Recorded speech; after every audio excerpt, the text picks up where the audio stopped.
आपने ये जो भगवान कृष्ण और भोलेनाथ का रिश्ते की बात करी, इस पर आप कुछ कहना चाहते हैं? इस पे देखिए, वो तो विवाद यूं ही लोग खड़ा कर देते हैं। कोई वीडियो तो कोई एविडेंस किसी के पास है नहीं, कुछ भी, बस विवाद करना है। हमने कुछ बोला, विवाद करना है, तो लोग बात कर देते हैं। कोई आप कह रहे कि ऐसा कुछ हुआ ही नहीं, कुछ एविडेंस ही नहीं किसी के पास जी।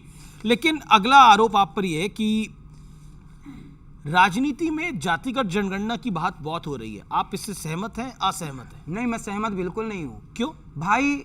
ये बताइए, क्या हमारे मुसलमान भाइयों में सिया सुन्नी की जाति गणना होती है? तो फिर हिंदुओं में ब्राह्मणों की, क्षत्रियों की जाति जनगणना क्यों हो? आप सीधा ये करो ना कि भारत में हिंदू कितने हैं, मुस्लिम कितने हैं, सिख कितने हैं, ईसाई कितने हैं, यहूदी कितने हैं, पारसी कितने हैं, ये बात हो। ब्राह्मण, क्षत्रिय, यादव, जाट कितने हैं, ये क्यों जनगणना हो? भाई हिंदू कितने हैं ये जान लो। जातियों में विभाग मत करो, वरना लड़ जाएगा। जी जी, सवाल सवाल सवाल विवेक जी, छोटा सवाल जी। जो सदियों से अत्याचार किया किसने किया? दलितों के ऊपर, किसने किया? बैकवर्डों के ऊपर। एक सेकंड एक सेकंड एक सेकंड एक सेकंड नहीं, एक सेकंड रोक एक सेकंड।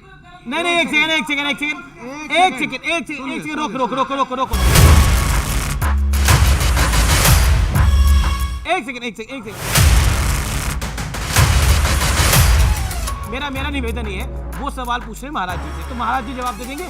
आप नहीं, एक सेकंड, आपको मौका दे रहा हूं, आपको इसके बाद मौका दूंगा मैं। देखिए, मेरा ये प्रश्न है महाराज जी, मैं कोई व्यक्तिगत आपके खिलाफ नहीं हूं, आप बहुत अच्छे व्यक्ति हैं, बहुत अच्छा बोल रहे हैं, और मैं पहले भी आपसे चर्चा कर चुका हूं, लेकिन हमें अपने इतिहास को बदलना होगा अगर उसमें गलतियां हैं, जिससे भारत आगे बढ़ सके, और वो तब बदले। सुनिए, इतिहास को बदलने की बात कर रहे हैं? मैं इसके इतिहास को बदल रहा हूं। मंदिरों में दलितों की एंट्री नहीं होती थी, सब जगह बिहारी जी में सुनिए, कोई मना स्वामी विवेकानंद ने कहा है कि मुझे दुख है कि हिंदू धर्म इस पे जाके बॉयल डाउन कर चुका है, क्या खाओ क्या ना खाओ, और किसको छुओ किसको ना छुओ।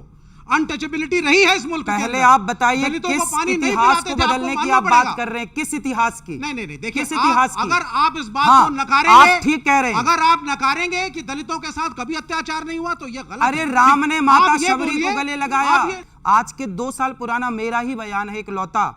मैंने एक बड़े मंच से कहा, और अपने हर मंच से हर बार कहता हूं, हर कथा में यह बात कहता हूं कि हमारे यहां ब्राह्मण, क्षत्रिय, वैश्य और शूद्र, हम चारों एक पिता की संतान हैं। हमारे यहाँ भगवान नारायण के मुख से ब्राह्मणों से मुखमासीद बाहु राजन्यः कृतः ऊरु तदस्य जदवैश्यः पदभ्यांग शूद्रो अजायत।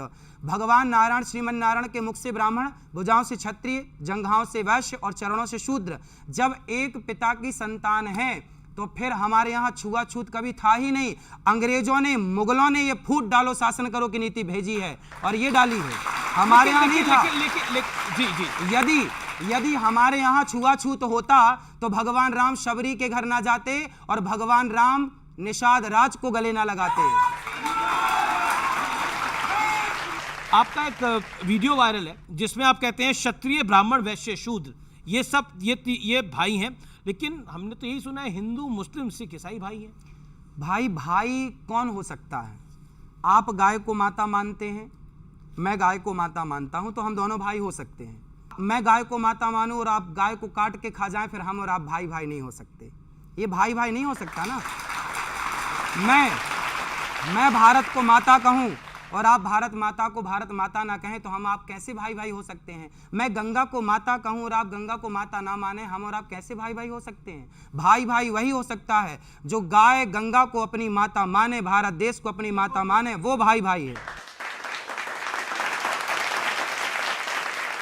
एक सवाल मेरा ये है कि आप जो भी बात कहते हैं, वो अगर 500 साल पहले जो सामाजिक व्यवस्था थी या हमारा समाज था, उसके लिए तो ठीक बैठती है। आज की तारीख में जहां हम साइंस और टेक्नोलॉजी की बात करते हैं, उस केस में उस नज़रिए को देखते हुए आपने अपने आप को अभी तक अपग्रेड क्यों नहीं किया? आप पुरानी बातों को दोहराए जा रहे हैं। उन्हीं वैल्यू सिस्टम की आप बात करते हो, लेकिन आज का जो समाज है, आज का जो युवा है, उनको आप बड़े क्रिटिकली देखते हो कि नशा करते हैं कॉलेज जाके। ऐसा नहीं है। आज अगर हमारी इकोनॉमी पूरे दुनिया के 3रे नंबर पे आई है, तो उसमें टेक्नोलॉजी का इतना बड़ा योगदान है, और वो उन्हीं यूनिवर्सिटी और इंस्टीट्यूशन से आ रहे हैं जहां आप कह रहे हो कि नशेड़ी पैदा हो रहे हैं। तो ये जो व्यू पॉइंट है आपका, आप चाहते हैं कि वो सभी लोग आश्रम में जाएं या वहाँ वो आपकी धर्म सोच- की शिक्षा लें। आपने तो भाई, टेक्नोलॉजी आपकी का सोच पुरानी है। आप त्यागी जी, हुआ सवाल आपका। हाँ। आपने बोला अपग्रेड आपकी आप सोच कह रहे पुरानी हैं, है। आप कह रहे हैं कि अपग्रेड क्यों नहीं करते अपने आप को। अरे भाई, हमारे वेद वचन है, मातृ देवो भव, पितृ देवो भव, अतिथि देवो भव, आचार्य देवो भव। क्या इसको भी अपडेट करने की जरूरत है? ये तो ऑलरेडी अपडेट है, अपग्रेड है। ये तो सैकड़ों साल बाद भी अपग्रेड रहेगा। इससे बड़ी विचारधारा क्या हो सकती है? एक आज का बच्चा हमारे पास भी है, गोपाल शरण जी हैं, छोटे गुरु जी के नाम से इनको जानते हैं, वृंदावन से हैं। अब देखिए, ये छोटा बच्चा है जी। ये भारत की संस्कृति, ये भारत है, ये है भारत जी। मैं आपसे एक सवाल कर दूं इस बच्चे के लिए।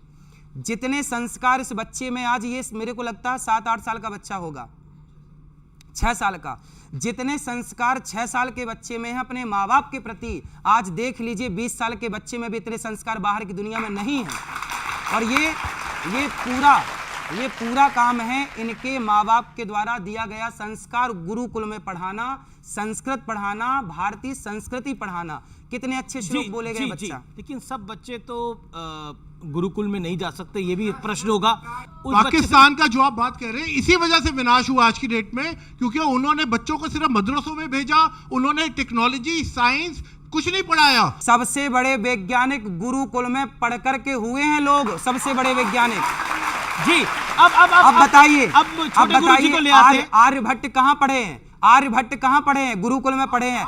भगवान राम कहाँ पढ़े हैं? गुरुकुल में पढ़े। भगवान श्री कृष्ण जो सुदर्शन धारी थे वो कहाँ पढ़े? गुरुकुल में। अर्जुन जो सबसे बड़े गांडीवधर थे वो कहाँ पढ़े? गुरुकुल में पढ़े। सबसे बड़ा साइंस कहाँ से पैदा हुआ? गुरुकुल से हुआ।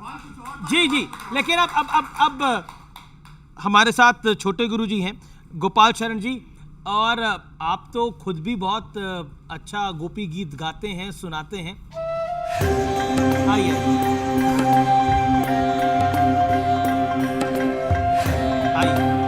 आप यहाँ भी रहते हैं।